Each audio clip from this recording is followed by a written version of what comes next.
তারেক রহমানও মনে করছে আমি একটা রাষ্ট্র পরিচালনার দায়িত্ব পেয়েছি, কিন্তু উনি যাদেরকে পদায়ন করেছেন, উনি যাদেরকে প্রতিষ্ঠানে প্রধান করেছেন, ভিসি থেকে ওসি, ওসি থেকে ডিসি, ডিসি থেকে আপনার মন্ত্রী মিনিস্টার, তারা কিন্তু ক্ষমতা পেয়েছে। জনগণের পেটে ভাত না থাকলে, জনগণের যদি তার ইচ্ছা প্রতিদিনের রেল স্টেশনের টিকিট যদি না পায়, ও কিন্তু আবার নামবে। এই মুহূর্তে ইনক্লুসিভ শক্তি থাকা উচিত, অথচ কালকে আমরা মারামারি দেখলাম। তারেক রহমানের অ্যাটিটিউডও আমি মনে করি ইনক্লুসিভ, কিন্তু মাঠে কিন্তু ক্যাওটিক সিচুয়েশন তৈরি হচ্ছে। আজকের দিনে সকাল 8:16 আমি আমার বিশ্ববিদ্যালয়ের শিক্ষকদের কমিউনিটিতে যে গ্রুপ আছে সেখানে একটা মেসেজ দিই, সেটা আমি পড়তে ইচ্ছুক, তাহলে আমার সকল আকাঙ্ক্ষা আমরা বুঝতে পারবো।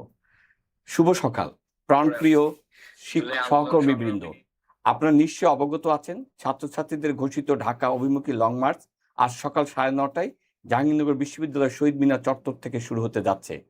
আশা করছি আজ দিনটি হবে বর্ণাঢ্য এবং আগামী সূর্য উদয়ের পূর্বক্ষণ। আপনারা কেউই পিছিয়ে থাকবেন না।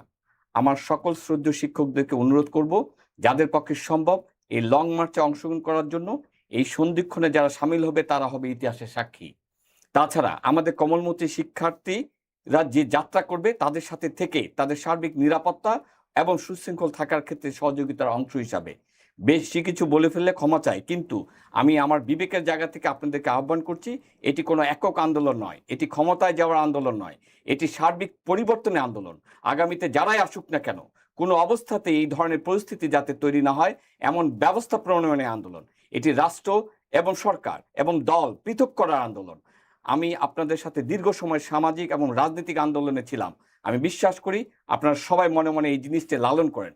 আজ সময় এসেছে এবং সুযোগ এসেছে অরাজনৈতিক ছাত্র নেতৃত্বের মধ্য দিয়ে এটি পরিবর্তনের। তাই আমার অনুরোধ, আমরা কেউ দলবাজ বা দলদাস হতে চাই না। আমরা শিক্ষক এবং অভিভাবক দুভাবেই আমাদের কোমলমতি ছাত্রছাত্রীদের পাশে থাকা উচিত। তাই আসুন লং মার্চ সফল করি। দুঃখিত লং একটা মেসেজ পড়লাম।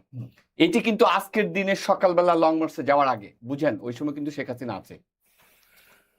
আমার এই দেশের এই যে আপনি বললেন আকাঙ্ক্ষা বাস্তবায়ন হয় না, চেতনা বাস্তবায়ন হয় না, আন্দোলন সংগ্রামগুলি ভেস্তে যাচ্ছে, এর জন্য আমরা কারা দায়ী?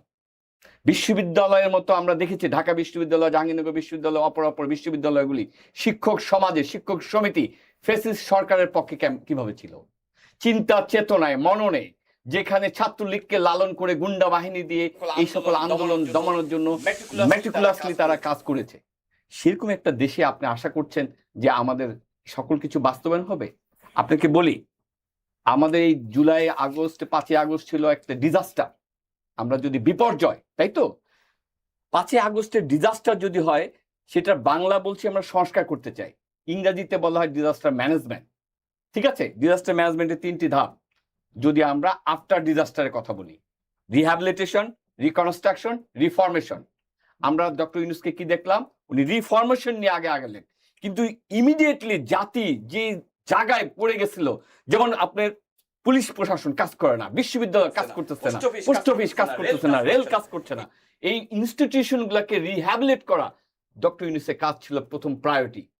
তারপরে হলো বিচার, তারপরে হলো আপনার রাজনৈতিক দলগুলোকে যে ম্যানারে ওনারা হ্যান্ডেল করেছেন, এটি রং।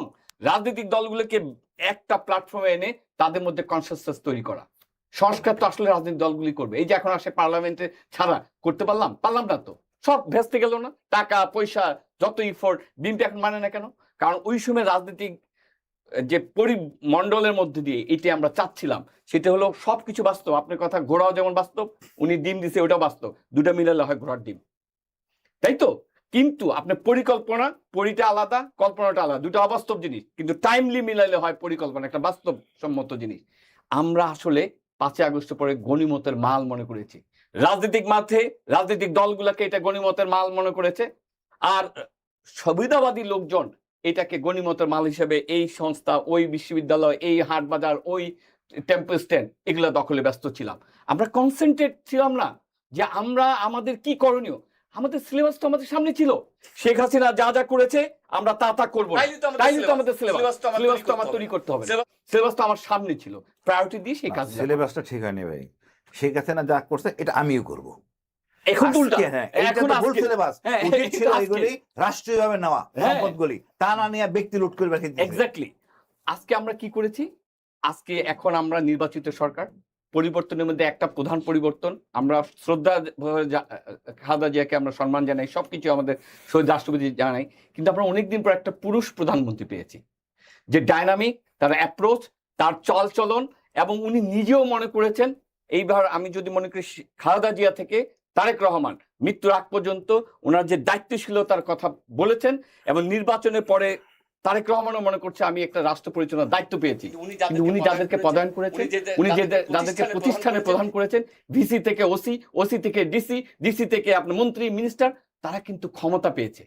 দায়িত্ব আর ক্ষমতার মধ্যে যে পার্থক্য, এটি ঘুচাইতে যদি তারেক রহমান ব্যর্থ হয়, তার দায়িত্বশীলতার পরিচয় যদি প্রান্ত পর্যন্ত 50% নিতেন ব্যর্থ হয়, তাহলে আগামীতে কোনো পার্টি আন্দোলন করতে হবে না। জনগণের পেটে ভাত না থাকলে, জনগণের যদি তার ইচ্ছা প্রতিদিনের রেল স্টেশনের টিকিট যদি না পায়, ও কিন্তু আবার নামবে, তাই তো?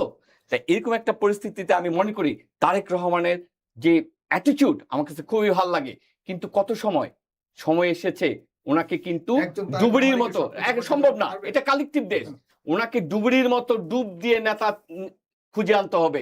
উনি কচুরি পানার মতো কিন্তু নেতা নিচ্ছেন, উনি স্যাটেলাইট থেকে নেতা নির্বাচন করেন, স্যাটেলাইটে কিন্তু কচুরি পানাকে কিন্তু বন মনে হয়, হ্যাঁ, ওখানে লাভ দিয়ে উনি ডুবে মরেন।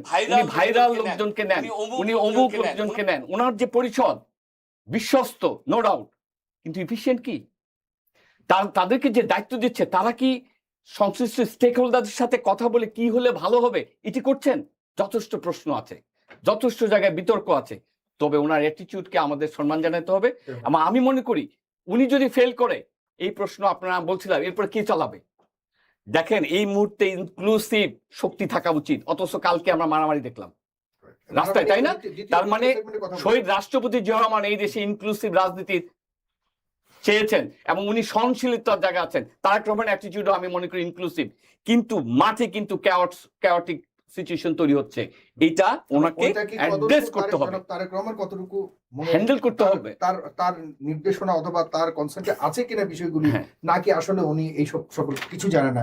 এখানে একটা বিশাল গ্যাপ রয়ে গেছে। আমাদের জানার ইচ্ছা, জনগণ জানতে চায় তারেক রহমানকে সবকিছুর বিষয়ে ওয়াকিবহাল কি না, এই বিষয়টি এখন একটি বড় প্রশ্ন। আমি আসছি আপনার কাছে প্রফেসর জামাল, জনাব কর্নেল ফেরদৌস আজিজ, সবাই হতাশা আর বাস্তবতার মধ্যে মোটামুটি বেশ সিমিলারিটি আছে, সবাই একদম সম্পূর্ণ হতাশ নয়, আশাব্যঞ্জক কিছু অবস্থানও আছে, কারণ একজন তারেক রহমান যেহেতু সরকারের প্রধান হিসেবে আছেন। আপনি কতটুকু আপনার সেই প্রত্যাশা আর বাস্তবতার সাথে মিল করতে পারছেন?